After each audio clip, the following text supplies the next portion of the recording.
Hello everyone and welcome to Torpedo League F1 here for Season 5. It's finally here. We're here in Bahrain for the season opener, a historic circuit in Torpedo League, a track that is home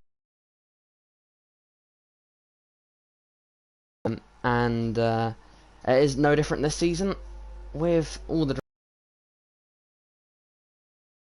as they all try and avoid going out in that dreaded first part of qualifying. Of course, arguably it's a tough thing going out in Q1 because not only is starting at the back of the grid, you then have to sit and watch all your fellow drivers drive around the circuit. I am your commentator today, Jackson, and alongside me is long-time Torpedo League commentator, the one and only Clint. Hello, hello, hello, hello, and again, welcome to the first round of Torpedo League F1 of Season 5, Bahrain. It was, like we said, for the Twitch stream, a lot of bad memories for some drivers, a lot of good memories for most. Hopefully it should be a really good race today. We are on board with Iron Apple, who has just started his first flying lap. Coming up to turn 10. Tricky hairpin corner. Iron Apple, one of the drivers that have stepped up from Torpedo League F2 this season. Yes. Not the only one, but he, after an impressive F2 season, got into the playoff race and got through that. And now finds himself on the Torpedo League F1 grid driving for the Haas Formula 1 team. A team that has had a mixed time in Torpedo League F1. Last season, as a team, they had a very strong lineup, however, attendance issues weren't quite able to get what you perhaps expected from the team. But of course, this season they'll be looking to change that. Iron Apple, as a rookie, doesn't really have. As a rookie, as a commentator, I'm seeing this with no expectations at all for Iron Apple. That's not a bad thing, as he does set the first lap of the session. 126.0. I don't have high or low expectations. I don't know about you, Clint. I don't have sort of high or low expectations.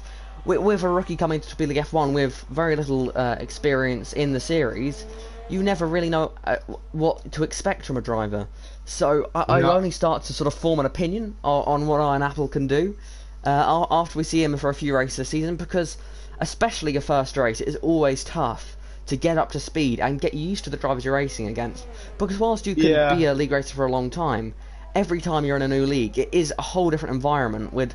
Whilst it's only minor changes and the drivers, there may only be a few drivers that you haven't raced before, it makes a world of difference. And it does. For round one, I think he'll just be looking to get in just set some solid lap times, not crash out as he gets very close to the barrier there. I think it'll be important for him just to have a clean weekend, which is something that sounds very simple, but from my experience, could also be very, very hard to do. Yes, very true. But here we go, Scott Freverson crossing the line, goes 9th fastest, a 126.6. But at the moment, the defending champion, SMM Harry, sits on provisional pole with a 254 in the Renault. Very good lap for Harry there. Obviously, Harry's trying something different for this season.